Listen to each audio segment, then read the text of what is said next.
7. Tai aš ekspertas. Aš peržiūriu visus giliamą.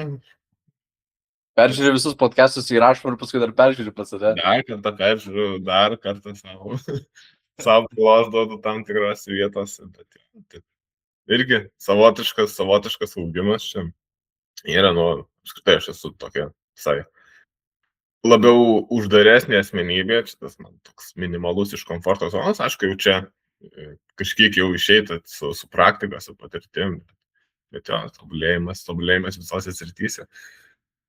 Faktas, for sure. Nežinau, dabar, kadangi jau ne pirmas sezonas, tai manau, kad tiek tu, tiek aš, esam patobulėję, ir manau, kad ir patiems žiūrovom tas visus podcastas yra toks ryšlesnis, nes atsimenu pirmus tikrai epizodus, kai darėm, kai visi buvom, tai tikrai toks, žinai, biški pasimetimas yra, bet paskui tiesiog pripranti ir viskas, tai all good, manau, viskas tvarkoja. Ir ką, sveiki žiūrovai, atvykę į 7 epizodą. Tai šį kartą mes pradžioj pašnekėsim apie Europos čempionatą, Emilį, kuris buvo ką tik neseniai, kuriam dalyvavo mūsų Lietuvos rinktinės irgi dalyviai. Tai apie tai pašnekėsim ir paskui perėsim prie tokių visai įdomių temų, kurias atsirinkom ir manau, kad vėl bus tokios įdomios informacijos jums, nes tiesiog, kaip ir tikriausiai pastebėjot praeito epizodo metu, kas žiūrit reguliariai, tai dabar stengiamės paduoti daugiau tokios informacijos, kuri būtų panaudojama patiem jum atletam, treniruotės arba netgi tiem patiem ir treneriam, kurie nori šitoj sporto šakoj pradėti savo darbą. Tai pirmiausia apie Europos čempionatą, tai manau, kad labiausiai įstrigęs toksai performances pasirodymas tai buvo Deimantės, kuri, lyg jeigu neklystu, buvo 7 iš visos savo kategorijos, kas yra labai stipru iš tikrųjų. Ir aš manau, kad iš moterų tarpo, ar tai nebūtų pats stipriausias pasirodymas? Man atrodo, GLP ant Ramunės dar neaplinkė. Atsiprašau, Ramunė tikriausiai. Jo, tai dabar overall, man atrodo, dabar galbūt trečia reiktų pasitikslinti. Arba net galbūt po Ramunės, nežinau, bet man atrodo, dar nėra pirmos iš tų performance. Šiek tiek jai pritrūko. Jo. Bet jo, tas pasirodymas tikrai buvo toks. Aišku, mes to tikėjomės, mes matom Deimantę Instagram'e plius minus kokius svorius kelia, viską realiai plius minus padarė, ko galima buvo iš jos tikėtis, bet tiesiog tą dalyką padaryti varžybos nuo treniruočių, plus dar tas lygis, Europos čempionatas, international varžybos, vis tiek tas stresiuko lygis irgi kitoks, tai tikrai tas performances tikrai labai sveikintinas. Ten skvatė 5 gal kilogramų, kiek pamenu, įtrūko iki mažojo medalio. Benčia ten Britė pasėmė pirmą vietą, kuri pirmų 2 paspaudė, bet neuskaitė į teisėjai dėl tam tikrų taisyklių, tik tai trečią, save realiai kvalifikavosi toliau varžybose nuo barankos. Įsivaizduoju, koks tai buvo spaudimas. Jo. Tai iki to trečio jos atempto Deimantė buvo trečia, man atrodo, benčia. Jo, bet Deimantė dar startavo B grupėje, ne? Jo. Tai dar B grupė. Jo, tas mano dalykas irgi sužaidė nemažą tokią rolę, nes, žinai, jeigu jinai būtų A grupė startavusi, aš manau, kad jos galbūt netgi tie patys svorių pasirinkimai būtų šiek tiek kitokie, nes jinai būtų mačiusi, žinai, savo konkurentės ir galbūt dar potencialiai netgi aukščiau būtų buvusi, žinai, toj galutiniai lenteliai rezultatų. Jo, faktas, čia visada, kada matai rezultatus, tas dalykas gali, ir teigiamai, ir neigiamai suveikti, ne? Ta prasme, jeigu tu kažką labai nori... Dažniausiai teigiamai iš tikrųjų. Dažniausiai jo, bet, vis tiek turim ir tą dalyką įsivertinti, kad kažkam vis tiek nepasiseka dažniausiai vytis. Tai visada būna laimėtojas, visada būna pralaimėtojas. Tai faktas, kad būtų kažkas kitaip, būtų total kitoks, galimai didesnė pusė, bet gali būti ir mažesnė visada. Tai čia sportininkai irgi turi klausantis tą dalyką įsivertinti, kad tu visada, kada turi kažkokią konkurenciją, tu galbūt kažkur parizikuoji, kažkur pasisaugai ir tiesiog skaičiai kitokie. rezultatas kitoks. Faktas. Tiesiog turi, žinai, save irgi išbandyti ir pažinti tokiose sąlygose, kai yra close battle. Žinai, kad tiesiog, kaip ir sakiau, gali taip sureaguoti žmogus ir kaip tik, žinai, biški mažiau netgi padaryti nuo to spaudimo tokio. Jeigu tai ypatingai dar yra tie pirmieji kartai, kuomet tu esi tas, prizininkas arba ten koks, nežinau, top 5, tai automatiškai tas šiek tiek spaudimas, žinai, yra tau tas vidinis susidarytas. Tai jo, gali visai būti, bet čia priklauso, kaip žmogus susitvarko su savo tais visais vidiniais dalykais. Ir jeigu tas spaudimas, jį paverčia kaip tokiu motyvuojančiu teigiamų dalykų, tai dažniausiai kaip tai, žinai, performances yra geresnis. Tokie svoriai, tarkim, yra judinami, kokie galbūt nebuvo ten niekada liesti, arba ten panašus svoriai daug greičiau juda. Tai įvairiai būna. Bet čia irgi mes spekuliuojam, kas būtų, jeigu būtų. Tiesiog Deimantės pagal faktą imam tuos rezultatus, kuriuos jinai pasiekė, tai yra aukštas labai lygis ir manau, kad Deimantė tikrai nesustos ir, tiesiog visos galimybės yra toliau sportuoti, treniruotis ir užlipti ant podiumo, net, kas yra crazy iš tikrųjų. Jo, for sure, iš tikrųjų, smagu būtų dabar turėti jau klasikiniai trikoviai, būtent Open amžiaus grupės Lietuvoje, Europos, pasaulio čempionate, bet kovojant dėl tų prizinių vietų, tai tikrai labai labai smagu. Man kaip dideliems to sporto fanai. Gerai, tai jo, apie Europos čempionų tokie būtų highlightai. Ir manau, dabar galim perėti tiesiog prie mūsų išsirinktų temų. Tai iš tikrųjų mes kai rinkomės temas, ką mes norim aptarti ir kokią informaciją norim jum perteikti. Tai pirmiausiai dėl pačios ten programos ir kartais mūsų darbe būna, kad kartais faktiškai paėmus, tarkim, sportininkas pakėlė ten, kaip pavyzdys, 180 kg, kažkurioje tai vienoj fazėje savo programos ir, sakykime, mes atinam link kažkurio tai taško, kuomet irgi pasibaigia, sakykime, galbūt kažkokia tai programa, ciklas, dar kažkas, ir mes vėl tą patį 180 pakartojam. Ir, žinai, kartais būna pas mane ateina sportininkas, sako, žiūrėk, tiek laiko dirbom ir vėl 180 padariau, norėtųsi, žinai, kad daugiau būtų kažkoks tai prieaugis ir taip toliau.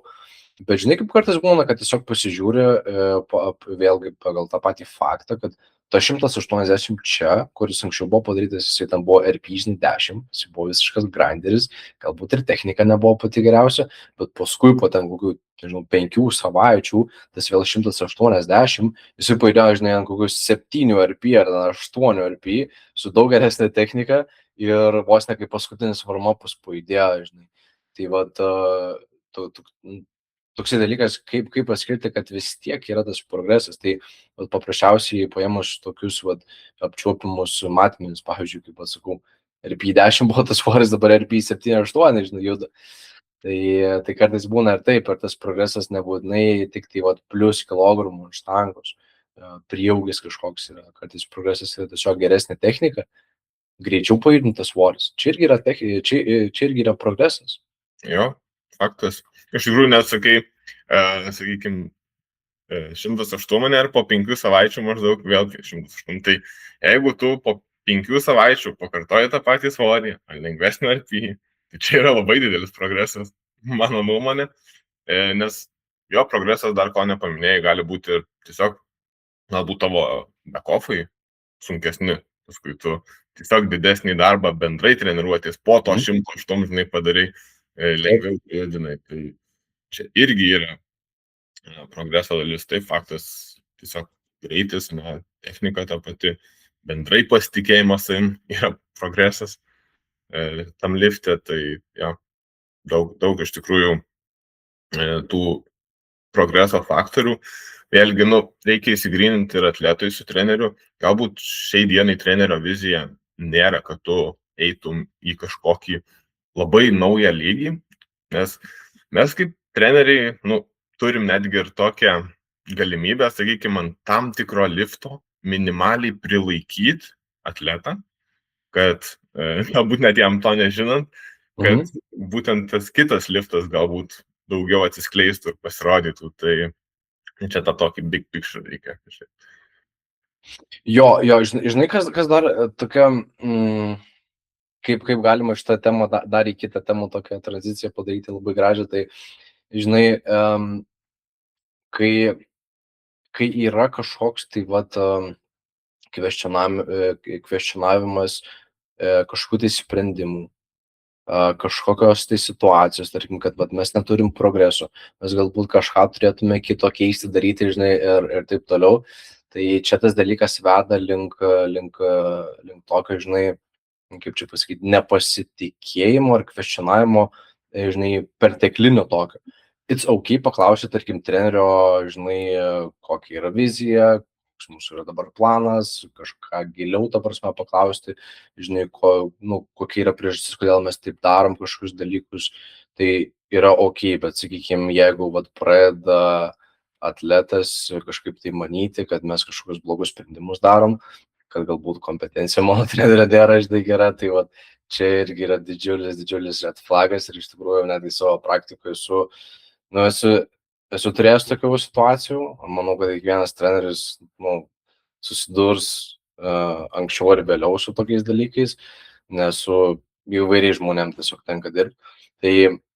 Tai žinai, kartais būna taip, kad tiesiog išdiskutuoji, pasikalbi ir ta situacija išsisprendžia, viskas būna ok, bet kartais tiesiog netgi tenka tiesiog nutraukti ryšius, nes matai, kad tai yra counterproductive, tas ryšys, tas santykis yra counterproductive, bet tiesiog tas žmogus jau yra ant tiek įsitikinęs, kad čia yra blogai, žinai, nors ten turėjom tikrai gerų ten periodų treniruočių, bet tiesiog tas įsitikinimas neleidžia jam progresuoti.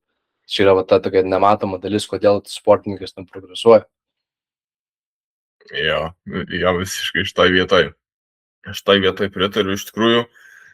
Kaip paminėjau, tą būtent nepasitikė atletas treneriu, tai viskas yra ok, nepasitikėti galbūt savo treneriu, jeigu tu pradedi tik tai dirbti su juo, bet tu turi, ta prasme, tada komunikuoti, tu turi diskutuoti, tu turi ieškoti sprendimo, nes jo faktas, yra visokių trenerių. Galbūt mūsų Lietuvos rinkoje nėra labai dar daug, bet, sakykime, pasaulyje yra begalė trenerių ir tikrai yra ir tų trenerių, kuriem tas dalykas rūpi, yra kurie galbūt tiesiog nori pasipelnyti ir čia imti kažkokią šablonišką programą, daryk, tau bus gerai. Tai viskas yra ok, kad tu galbūt turi kažkokių abejonių, bet tu tiesiog turi su treneriu, su kuriuo tu pradžioj pasirinkai dirbti, pradžioj tu juo pasitikėjai. Būtent tą dalyką iškomunikuoto, jo nelaikyti savį ir tiesiog tas, kad dalykas, kaip sakai, neveiktų būtent counterproductive ir tas nebūtų progreso pagrindinis stabdis ir būtent tas limituojantis faktorius. Tai šitoj vietoj visiškai pritariu. Jo, tik tai žinai, kas dabar pačiu treneriu iš esmės turi pasitikėti. Gal tavo, žinai, kažkas tau neaišku, tada, žinai, klausi ir aiškinėsi, bet iš esmės tas pasitikėjimas treneriu, jisai turi būti, žinai, dabar jeigu, sakykime, tavo treneris pasako daryti kažkokį dalyką, ne, tai ypatingai iš pat pradžių tu turėtum tiesiog, žinai, visiškai negalvoti apie tai, daryti, pasitikėti tuo visų, žinai, planu, nes tiesiog tie pirmieji, žinai, žingsniai, jie yra labai svarbus. Ir, sakykime, tai pradžiai netgi, kaip aš dabar, žinai, kartais iškomunikuoju, kad žiūrėk, dabar mes turėsim tokį periodą, kuomet ieškosim, kaip geriausia viską išdėlioti, kaip geriausia programingą tau surasti, nes tai yra individualus treniravimas. Jeigu tai būtų, tai vėlgi kažkoks šablonas, viena programa, visiems daryk, tau tiks, tau netiks, whatever, nesvarbu. Tai mūsų sistema taip neveikia, ne? Tai dėl to ir yra, žinai, pirminis periodas, kuomet mes žiūrim, testuojam, kas veikia, kas neveikia ir darom kažkokius mikroadjustmentus. Žinai, kartais gali būti vos, žinai, vienam žmogui ir kitam žmogui atrodo, kad panašus splitas, panašiom dienom viską mes čia darom, bet šiaip pasižiūrėjus, pasigilinus, tai prasme, galima išvelgti labai daug skirtumų. Galbūt pakartojimų skaičius skiriasi, galbūt, tarkim, kiek mes atsitraukiam su back-offais, procentų skirtumas gali keistis. Ir čia yra iš tikrųjų reikšmingas pokytis.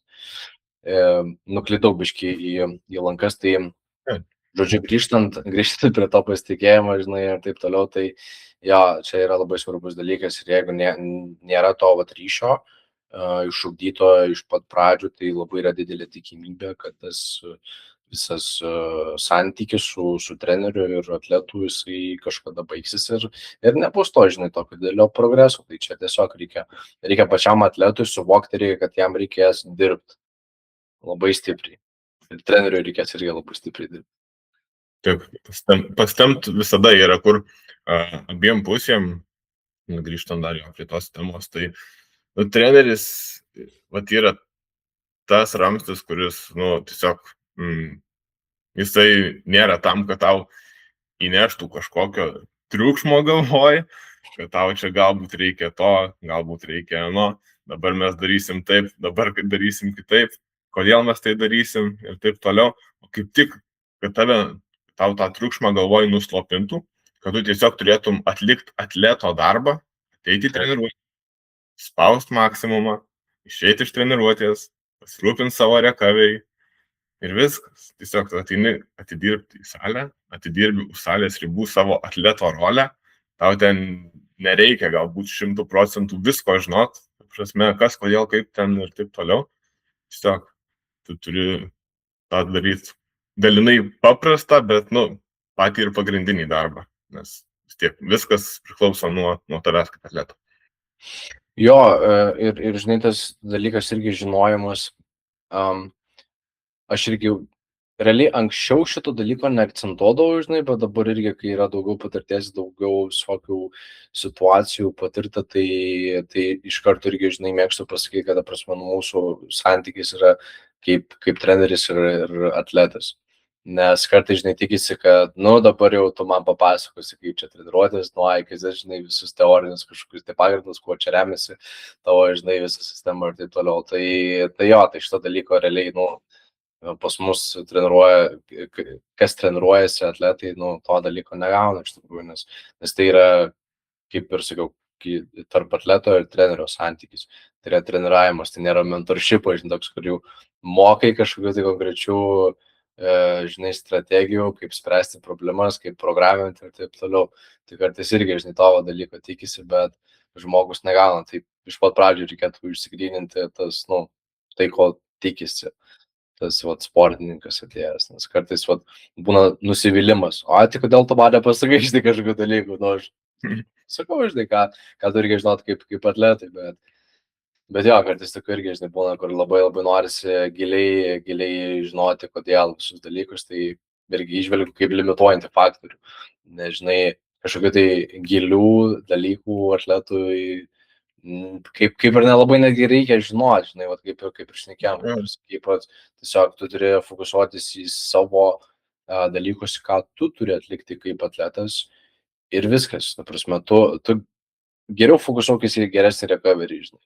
Geriau pamiego, nesuk tiek galvos stipriai apie tą programą, tiesiog ateik, executing, kad daug informaciją ir tas treneris, tegul, žinai, daro savo darbą ir jau ieško problemų, jeigu tokių yra, tai jau jo, žinai, yra atsakomybė surasti problemas, jas išspręsti ir tiesiog, žinai, užvesti ant kelio toliau.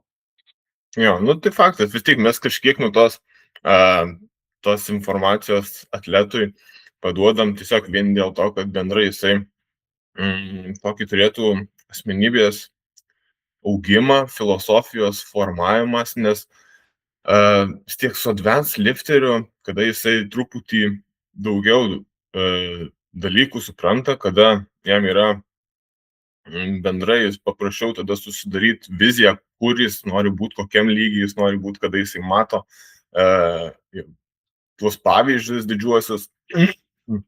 Ir būtent jau pats Instagramas, tai nėra, žinai, ten kažkokie vieni juokingi reelsai, o jisai būtent ir stebi jau aukščiausio meistriškumo sportininkus, followina.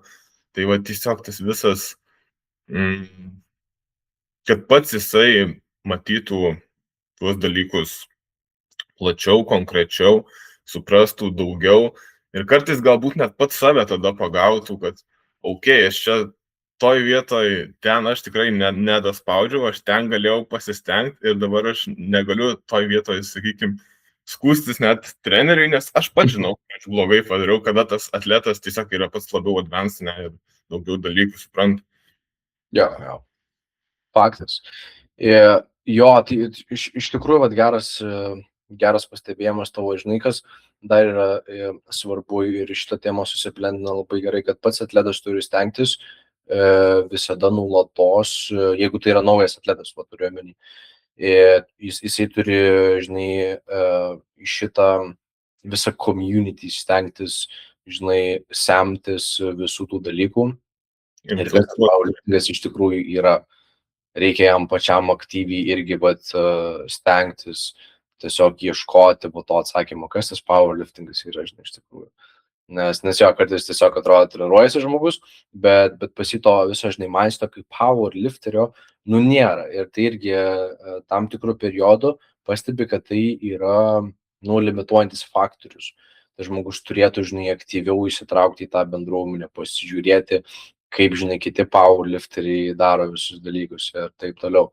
Dėl to, kartais ir rekomenduoju tiesiog, kartais atvažiuoti, tarkim, pas mus į tą patį Kauną, pasportuoti kartu, žinai, arba ten kažkur į kitokį džimą, ta prasme, kad pajausti, ką reiškia tas tikras powerlifting trainingas, kaip turi suktis tavo, žinai, smegenys treniruotės metu ir kaip tas procesas turi atrodyti. Jo, tai aš irgi dėl to stengiuosi ir tuos naujus sportininkus, kiek įmanoma, greičiau infiltruoti į šitą sportą, nes tas dalykas labai padeda, kad atletas suprastų, kokiam jisai lygiai nori būti, kur jisai save mato. Aišku, čia ir tarp atleto ar trenerio dar įvyksta komunikacija, kad kur tu nori būti, tai tada treneris pasako, kokius mes stepsus turim padaryti tam, kad būtume tokiam lygiai. Ar tu įdėsi pakankamai darbo, nes tai galbūt, ką tu pamatai Instagram'e, ten kokius svorius žmogus kėlė, tas žmogus sportuoja, ta prasme, 12 metų, tu nori per 2 metus padaryti tą rezultatą. Tai ja, mes sakau, kad labai smagu, kada dirbi su atletu, kuris jau turi tą tokį supratimą, yra jo, kaip sakai, infiltravęsis į tą community. Tai daug sklandesnis iš tikrųjų darbas. For sure. Jo, tai tiesiog mūsų, manau, toks patarimas kiekvienam powerlifteriui, kuris realiai nesvarbu, kokiam tu lygiai būsi, nebent tu esi super advanced lygyje, ir ta prasme, tau šitie gal dalykai negalioja, nes tu jau tu esi, žinai, tas community, dalis tokia stipri. Tai galbūt negalioja tas dalykas, bet iš tikrųjų visiems lygiam, ar tai būtų beginneris, ar tai būtų toks jau pažengęs šiek tiek, tai visada turi tas, manau, sportininkas ieškoti būdų ir semtis už save tiesiog geresnių lifterių, kaip jie daro dalykus, kaip jie nusiteikia ir būtent pritaikyti savo tos dalykus. Tai, manau, toksai svarbus dalykas, nes kartais irgi pastebiu, tiesiog bendraudamas su atletais, kad kai mes sportuojam dažniausiai commercial gymuose, mes kartais pasigaunam tą tokį, žinai, vibe tų visų aplinkinių tokių žmonių, su kuriais viskas yra tvarkoje, bet tiesiog ateina dėl savęs sportuoti, žinai, ir jie taip stipriai galbūt neakcentuoja to sunkaus darbo, mes ten ir rėkiam, ir stenim, ir daužom tos svorius, ta prasme, čia yra įprastas dalykas, bet tai ne tai, kad simbolizuoja, kad, pažiūrėkite į mane, man reikia dėmesio, ne, tai tiesiog man, pavyzdžiui, natūraliai gaunasi, žinai, nes aš einu tokį savo flow, žinai, ir tas dalykas man tiesiog natūraliai gaunasi, tai manau, kad ir kiekvienam tokiam lifteriui, kuris nori būti aukštame lygyje, tai jam reikia tiesiog aktyviai žiūrėti, stebėti ir tiesiog patekti į tą savo tokį, žinai, flow state ir ten visas ir progresas realiai ir yra. Ja, labai gerai, kada atletai turi kažkokį saliai pavyzdį, sakykime, mato už save kažkokį tą aukštesnį lygį, kada kažkas galbūt su tavo, žinai, PR-u apšilinėja ir galvoju, ką man reikia padaryti, tada pasakė galvą, kad aš toks irgi būčiau. Motyvuoja tai. Jo, savotiškai stimuliuojam. Atsimeni, dabar irgi šiemet turėsim pasaulio čempą Open Lietuvoje, turėjom prieš keletą metų, 24. Nu, aš atvažiuoju į tą salę sportuoti, tiesiog atrodo, kilogramai patys ant štangos, ta prasme, dedasi, nes, nu, tada aš turėjau deadliftus, man atrodo, 2 PM double, ten arti vos ne mano PR buvo, ten įdėjo kaip per pi 6,5, ta prasme, Jo. Nesąmoningai buvo lengvai ten. Tai va būtent tą dalyką ir va turėjau, žinai, omeny, va kalbėdamas apie tos, va, commercial gymus ir tos, va, lifterių, žinai, sakykime, kurie labiau yra tokie pradedantieji arba tokie pažengę šiek tiek. Tai va to feelingo, kai jis tas lifteris, žinai, paragaujas, jisai išmoksta labai daug. Jis išmoksta labai daug apie save, žinai, ir jis, tarkim, grįžęs į savo įprastas treniruočių sąlygas, jisai žiūrės į treniruotės kitaip. Nes jis pamatė, kaip ten sportuoja ir kokia ta tokia vidinė, žinai, yra, nu, visa ta energija tokia, to viso training rūmo, pavyzdžiui, Europos pasaulio šiabų, nu, ta prasme, ten dažniausiai būna labai, labai rimta, žinai. Galbūt ten kažkokiu tai maks didžiulių svorių nėra, bet vien tik, tarkim, buvimas tų atletų pro aplinkui, tai jau sukuria tokį įdomų vaibą, žinai. Jo, tiesiog. Žinai, kad tas žmogus, sakykime, poryt lips ant platformos, ne, ir jis vienas iš favoritų, ir jis pačia tiesiog, galbūt tą patį, kad ir leg pull downą kažkokį daro accessory pratimą, nu, bet tu vis tiek kažkaip žiūri, stebi tą jo atlikimo techniką, gal jis kažką kitaip daro, gal jam kažkaip geriau raumenys auga, pažiūri, gal kampas toks kitas, tai jo, iš tikrųjų toks, net atrodo tokie kvaili dalykai, bet iš tikrųjų tas tiesiog tas stimuliuojanti aplinka, nu, plus 10% prie jėgos iš karto. Jo, faktas. Faktas ir, tarkim, jaunesným lifteriam, žinai, aš vat kartais pastebiu, kad tas toks, žinai, didelis ego dabar kartais tai toks dažnas dalykas pasitaikantis, žinai, kuris va, kartais netgi verčia ir, tarkim, pačio va, trenerio kažkaip ten kompetencijų, žinai, ne tai, kad menkina, bet tiesiog, žinai, toks ant klaustuko trenerio kompetencija tam žmogui. Dėl to, kad jis gal nepahitino savo benčo PR arba ten kokį vieną repą pramisto, žinai, ir tas va, toks didelis ego, žinai, ir va, taip negatyviai atsiliepia. Tai va, pabūs tokios mano sąlygose, nesąlygose, aplinkybėse, manau, kad šiek tiek tas pats žmogus irgi, va, jisai pakeis savo požiūrį. Nu, bent jau turėtų, aš manau, savo požiūrį pakeisti, žinai, kad jisai pamatys, kad yra geresnių už jį, daug geresnių už jį. Ir, žinai, turi atsirasti tokia, žinai, pagarba vien tik tam žmogui, kad jis tiek stipriai daug darbo yra įdėję, žinai, ir kai atsiranda pagarba, vat, sakykime, savo oponentam arba, nežinau, tam, kitiem vat lifteriam, tai jis visai kitaip žiūri į tą procesą. Jis yra dėkingas už tą procesą, už tai, kad vat, treneris jį treniruoja, kad jisai pats geba, žinai, įti salę, sportuoja, treniruojasi. Tai čia manau, kad ir mental ta pusė, žinai, irgi yra labai, labai svarbi. Jo, tas, žinai, dėkingumo dalykas, nu, tikrai yra svarbus momentas visų pirma, žinai, jeigu tikrai jauti, kad atlieki tą darbą, kuris tau yra priskirtas, ne, kokybiškai, iki galo, turi tiesiog pirmiausiai būti dėkingas savo. Dėkingas savo, nes galbūt ten mano bendramžiai ten geria rūko, neina į visiškai, o aš, ta prasme, esu čia, aš žinau, ko noriu, aš einu link savo tikslo ir aš esu dėkingas savo, kad aš tiesiog save atradau visų pirma, kad aš atradau žmogų, kuris yra prie manęs, trenerį, esu dėkingas ir treneriui. Tai tiesiog, jo, tas dėkingumo momentas yra labai labai svarbus. Faktas.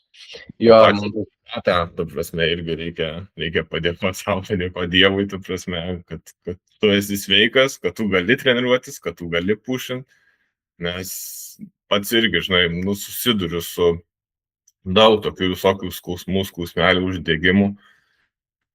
Ir būna tikrai tokių sunkių, žinai, momentų, bet paskui sustoja, atsikvėpi ir bandai ieškoti galbūt irgi kažkokių sprendimų, kaip greičiau susitvarkyti tam tikrus dalykus. Ir tiesiog grįžti toliau į salę, grįžti ten, kur tau patinka, kur tu mėgaujasi tą veiklą ir toliau sportuoti. Tiesiog sportuoti. Jo, for sure, nes ta prasme yra žinai, daug žmonių, kurie galbūt norėtų būti tavo vietoj, kurie galbūt norėtų, žinai, tokius svorius didžiulius kelti ir taip toliau. Faktas, kad tos ambicijos, žinai, ir norėjimus dar stipriau, dar daugiau daryti. Nu, faktas, kad tai yra svarbu, tai yra variklis, žinai. Tu turi norėti daugiau, žinai, faktas, bet, ta prasme, turi tuo pačiu momentu būti, žinai, dėkingas už tai, ką tu dabar, žinai, turi. Nes, sakau, kartais su jaunesniais lifteriais taip susiduriu su tokia problema, kad, ta prasme, atrodo, kad galbūt ir netgi tie patys socialiniai tinklai, social media, žinai, šiek tiek tą žmogų taip tokiu padaro numb, žinai, viskam, ta prasme, tai nu, čia tokia jau labiau, žinai, problema jau susijęta su šiais laikais, su socialiniais tinklais ir taip toliau. Tai jo, bet manau, kad tiesiog tas lifteris, kuris peržengia visgi tą advanced lygį, tai jisai išsprendžia daugelį iš tų problemų.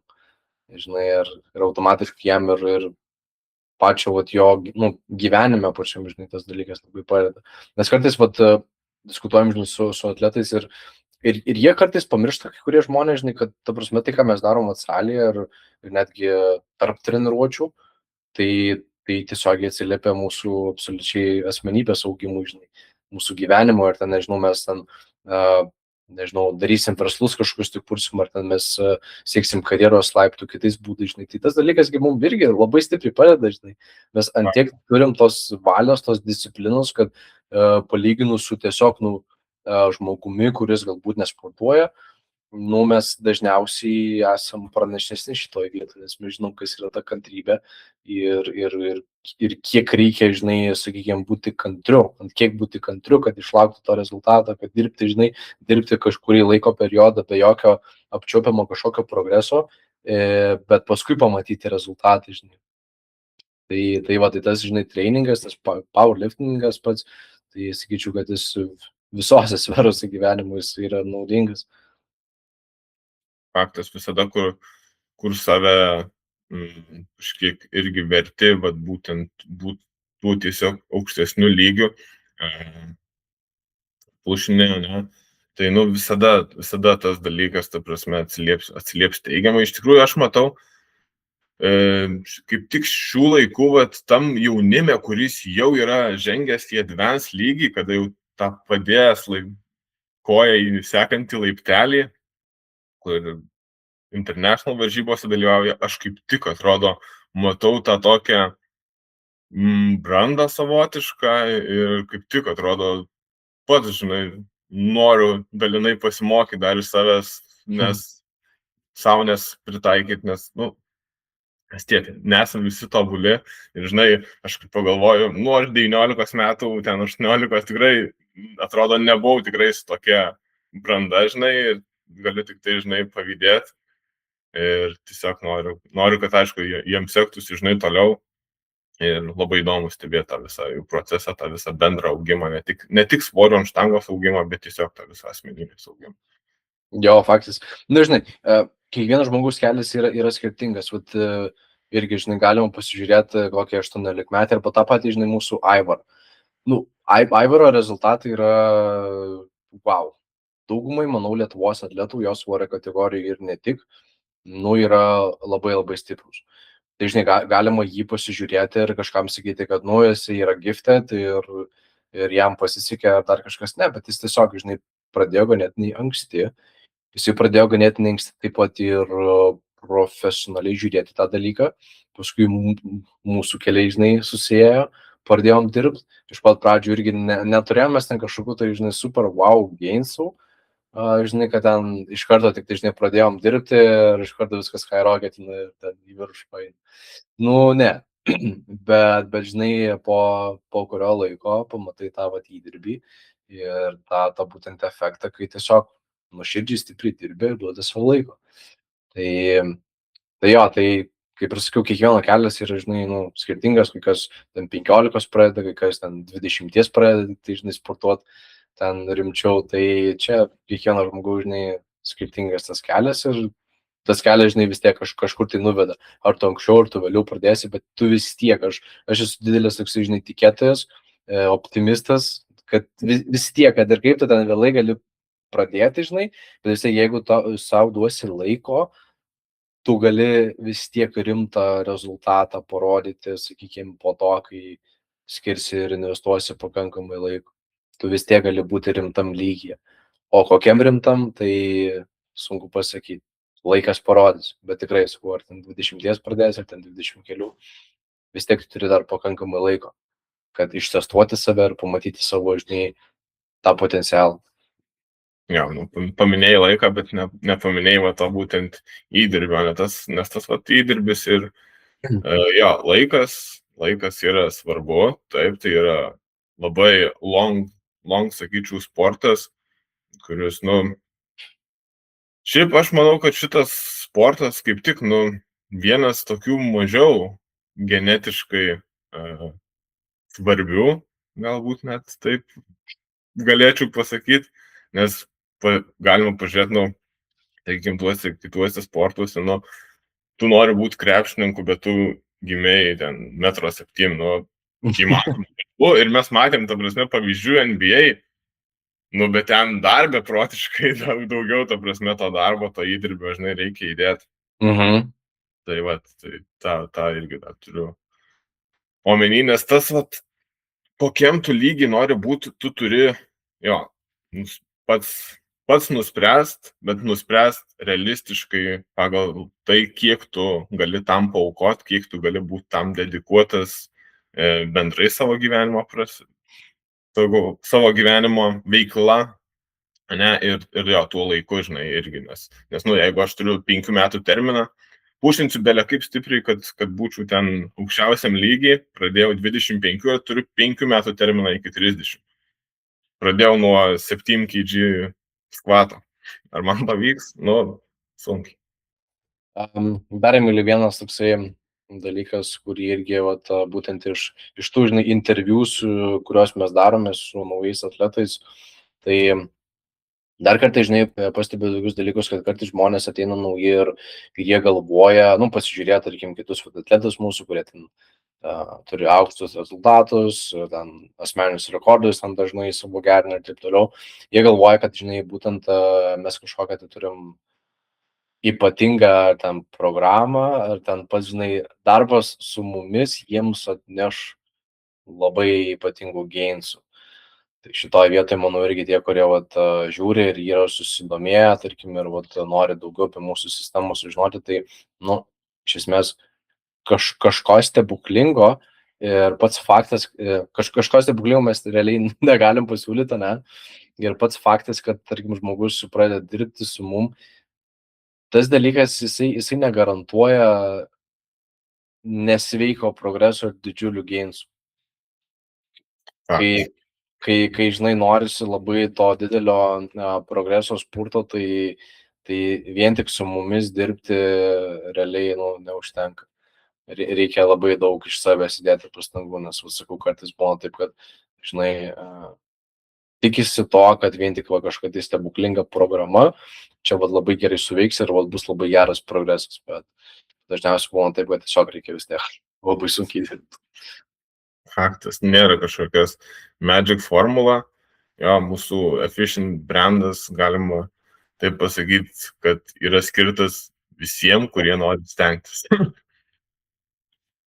For sure, nes, žinai, aš kažkada, žinai, galvojau, kad aš noriu dirbti tik tai su advanced lifteriais, dažnai pagalvojau, kad visai faina dirbti su visokio lygio lifteriais, tai šiai dienai tai mes ir turim, žinai, realiai nuo pat beginnerių turim, aš manau, ne, kurie tikrai dar ten iki 100 kg, tarkim, ten kokį skvatą daro, iki pat, žinai, to visiško advanced lygio, kur link 300 kg, kaip pavyzdys, skvatas eina, kas yra, didelis tas tarpas ir aš manau, tuo mes ir išsiskiriam ir tai rodo mūsų tą ekspertiškumo, gal lygį, galima taip pasakyti, žinai, kad mes gebam vis tiek, nesvarbu, su kokiais mes, žinai, atletais dirbam, mes gebam iš jų išugdyti tą tokį stiprų lifterį. Nes bet kokį mūsų žmogų paėmus, tarkim, pažiūrėjus jo starting point ir pasižiūrėjus jo, sakykime, dabartinį kažkokį sportinį rezultatą, ne, sportinį meistriškumą, tai pamatysim, kad jo progresas yra ganėtinai ryškus. Tai su kiekvienu lifteriu tą dalyką, žinai, manau, galima atsekti pas mus ir kaip ir sakau, manau, kad dirbant su tokia plačia atletų masę, čia ir atsiskleidžia tas ekspertiškumas, žinai. Nes kartais gali būti, žinai, taip, kad kažkoks treneris, tarkim, išgarsėja, žinai, dėl to, kad yra vienas arba du lifteriai labai, labai stiprus. Žinai, ir tada visi pradeda galvoti, kad čia labai geras yra treneris ir taip toliau, bet ne visada taip yra iš tikrųjų. Jo, žiūrint šiaip tiesiog paprastą žmonių treniravimą, čia net ne trikovė, bet tiesiog labai gali pastebėti, žinai, social medijoje, kad labiausiai realiai išgarsėja ir daugiausiai followerių turi ne kažkokie, žinai, geriausi galbūt treneriai, turintys didžiausią kompetenciją, daugiausiai mokslų perėję, mokslų daktarai, ta prasme, dar kažkas, o būtent tie, kurie realiai influencerius kažkokias įžymybės treniruoja. Asmenės trefkas. Tai va, tas, žinai, jo momentas yra iš tikrųjų dirbti tiek su tais labiau tokiais advanced, tiek su pradedančiais sportininkais yra faina man asmeniškai, nežinau kaip tau, manau, kad irgi labai faina, nes toks su tokiam atrodo labai skirtingom, žinai, problemom susiduri su kiekvienu atletu. Ir būna atletų, kurie ateina beginneriai su kažkokiom didžiuliam baimėm, ta prasme, kad ten man deadliftas laužys nugarą, kad ten realiai yra, žinai, didžiausia problema. Beginneriai, kurie tiesiog mums trūksta, žinai, raumenų masės, bet yra pasiruošę, žinai, stipriai dirbti, matom žiauriai gerą progresą technikos visų pirma, tada matom ir adaptacijos, žinai, viskas veikia mums gerai, atrandam reikiamą krūvį, tas progresas, ta prasme, skyrocketina, ten atėjo, žinai, nuo 7 skvatomis, ten per kelis mėnesius vos nepadvigubinam, žinai, tą skvatą kaip pavyzdys. Ja. Tai man tas ir yra, žinai, įdomu, tik tai sakau, svarbiausia, kad tiesiog to žmogaus pastangos, žinai, kad tiesiog atletas stengtųsi, man tas dalykas yra labai labai svarbus. Kada mes labai, žinai, žiūrim profesionaliai šitą dalyką ir mums rūpi, kiekvienas atletas vienodai, žinai, ta prasme, tai mes ir norim, manau, to paties ir tiesiog iš savo atletų, žinai, kad jiem irgi tiek pat rūpėtų jų treniruotės. Atgalinio ryšio nori. Jo, realiai, ta prasme, jeigu, žinai, treneris stipriai nori, kad tas žmogus progresuotų ir pats atletas labai stipriai nori ir labai stipriai stengiasi, tai tada būna labai viskas faina ir nesvarbu koks lygis, ar ten 100 kg štangos, 200 ir 300, realiai jokio skirtumo nėra, nes paimi žmogų, jo yra tikslas, ten, žinai, X kažkoks užsibrėžtas, matom, kad mes einam link jo, mes jį padarom, mes džiaugiamės, nesvarbu, ar tai yra 100 kg squatas padarytas, ar tai yra 200, bet tas žmogus, žinai, įgyvendina savo tikslą, tai yra labai faina. Žinai, ir faina, kad tu jam padedi, faina, kad jis pasiekė, žinai, savo tikslą ir tiesiog varai toliau. Bet svarbiausia, žinai, kad su beginneriais, kad juos, žinai, ugdyti ir kad jie nepasiliktų tame beginnerio lygyje. Nes tai irgi yra labai toks limituojantis faktorius. Ir ką aš turiu omeny, kad, ta prasme, tie patys, žinai, užduotis duodas, tarkim, savo atletui kažkokią užduotį, kaip pavyzdys, nežinau, bodyweightas ar kažkoks tai Q, kad reikia nugarą ten palaikyti, ar ten dar kažką, ar ten, nežinau, leg drivint kažkurio tai momentu, žinai, savo ten bench presso dalyje. Ta prasme, ir matai, kad šitoj vietoje nėra progreso, ten mėnesius, 2, 3 mėnesiai ir tu neišlipi iš to beginnerio, žinai, lygio. Tai va tada būna labai, labai nefaina, žinai, nes, ta prasme, atrodo, dirbi ir tu esi toj pačioj vietoj. Tu labai bandai kažkaip tai mąstyti labai stipriai giliai Bet problemos yra superficial ir problemos yra būtent iš to neveiksnumo, iš to, kad nededama pastangų, žinai, yra pakankamai. Nerimtai žiūrim. Tai va tada būna nelabai fainai, žinai, nes yra tikslas ir atrodo, tu link jo eini, bet kažkur tai momentu sustoja ir visiškai to nėra, žinai, pajudėjimo, esi tam pačiam, žinai, lygiai. Ir yra aiškus limituojantis faktoriai, bet jie nėra peržengimi. Tai va tada, žinai, straglas yra. Jo. Tai, nežinau, dar kažką šitą temą plečiamės toliau. Mes valandos judam. Jo, tai manau, kad kaip ir tiek, nebent tu dar apie kažką nori padiskutuoti, bet šiaip tai iš tų temų, ką mes esam pasirašę, tai manau, kad mes viską jau aptarėm. Tai nebent tu kažką nori pasiūlyti. Ne, plius minus kaip ir apšnekėjom jau šitom visom temom, iš tikrųjų čia labai, žinai, fainai užbaigiai tą sakinį, tai tiesiog nenori daugiau ten kažko dar ekstra pridėti, paskui galbūt dar kažkokias diskusijas vystyti, nes žinau, kad mėgstam atsišnekėti kartais. O kažkaip vis tiek pastebėjom, kad, šitai podcast'o struktūrai seniau darėm ir po 1,5 valandos, link 2, kažkaip vis tiek tas 5 minutės maždaug yra sweet spot. Gerai, tai ką, viskas, šį kartą tiek. Bye. Iki Viso. kitų.